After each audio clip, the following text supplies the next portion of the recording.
चलिए देखा जाए question number 6 from chapter triangle. क्या दिया गया है? बोला गया है in triangle A B C if angle A plus angle B, मतलब what is given here, angle A plus angle B का सम दिया गया है which is equal to 125 degree. उसके बाद देखो, और angle A plus angle C का वैल्यू दिया गया है। क्या दिया गया है? एंगल ए प्लस सी, मतलब angle A plus angle C का भी वैल्यू दिया गया है, दैट इज 113 डिग्री। तब बोला गया है कि एंगल ए, एंगल बी और एंगल सी का वैल्यूज़ क्या होंगे। चलो तब कैसे कैलकुलेट किया जाएगा? तो देखो, सबसे पहली बात जो दिया गया उसी को मैं लेकर चलता हूँ according to the question. Angle A plus angle B is given here, angle A plus angle B का वैल्यू दिया गया है दैट इज़ 125 डिग्री।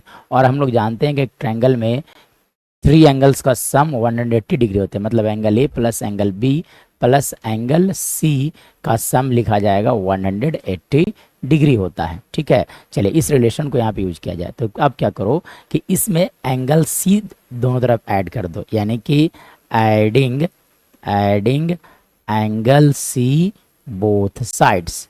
अब आप क्या करो कि एंगल सी दोनों तरफ ऐड कर दो। तो देखो एक्चुअली में angle A plus angle B पहले से थे, इसमें एंगल सी ऐड करना है, तो plus angle C that is equal to लिखे जाएंगे 125 प्लस एंगल सी लिखा जा सकता है। नाउ इसके बाद की अगर कहानी देखा जाए तो देखो angle A plus B plus C का वैल्यू कितने होते हैं? 180 डिग्री, यानी कि यहाँ पे लिखा जा सकता है 180 डिग्री इजकल टू लिख सकते हो आप 125 प्लस एंगल सी लिखा जा सकता है। मतलब एंगल सी का वैल्यू लिखे जाएंगे 180 डिग्री माइनस 125 डिग्री। यहाँ से कहा जा सकता है कि एंगल सी का जो वैल्यू होगा that will be equal to how much, 55 डिग्री। सो एंगल सी का वैल्यू आ चुका है इस क्वेश्चन में। यहाँ पर देखो तो एंगल सी का वैल्यू आ चुका है।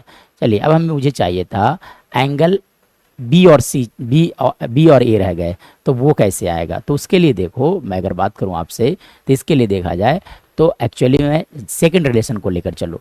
तो क्या लिखा गया था? Angle A plus angle B, angle A plus actually में एंगल सी लिखा गया है। Angle A plus angle C, angle A plus angle C का वैल्यू दिया गया है 113 degree, but the value of angle C is 55। So यहाँ पर रख दिया जाए एंगल सी का वैल्यू, यानी कि angle A plus angle C, C का वैल्यू कितना दिया गया है?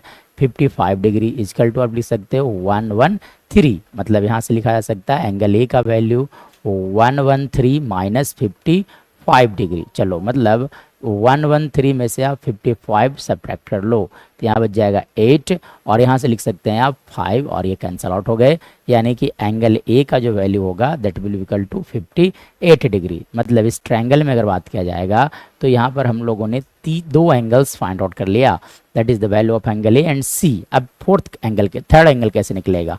इसके लिए देखो, angle A plus angle B plus angle C का सम कितना होता है? 180 डिग्री, और एंगल ए का वैल्यू यहाँ पे रखोगे 58, तो एंगल बी भी आ सकता है। चलो मैं यहाँ से इस रिलेशन को यूज कर लेता हूँ। देखो एंगल ए का वैल्यू कितना दिया गया है?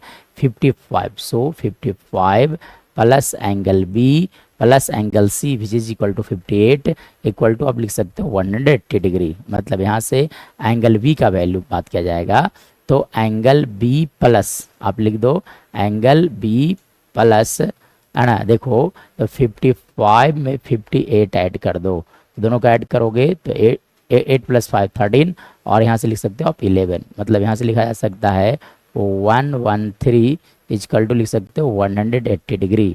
मतलब यहाँ से एंगल बी का वैल्यू आ गया 180 माइनस 113, मतलब 180 में से आप 113 घटा लो, इसका वैल्यू आएगा 67, यानी कि एंगल बी का जो वैल्यू हो गया that is equal to 67 degree. So we have find out all the angles, है ना। एंगल ए का जो वैल्यू आया दैट इज 58 डिग्री, और एंगल बी का जो वैल्यू आया, जो देखो यहाँ लिखा गया है एंगल बी का value this is equal to 67 degree, और एंगल सी का जो वैल्यू आया that is equal to 55 degree.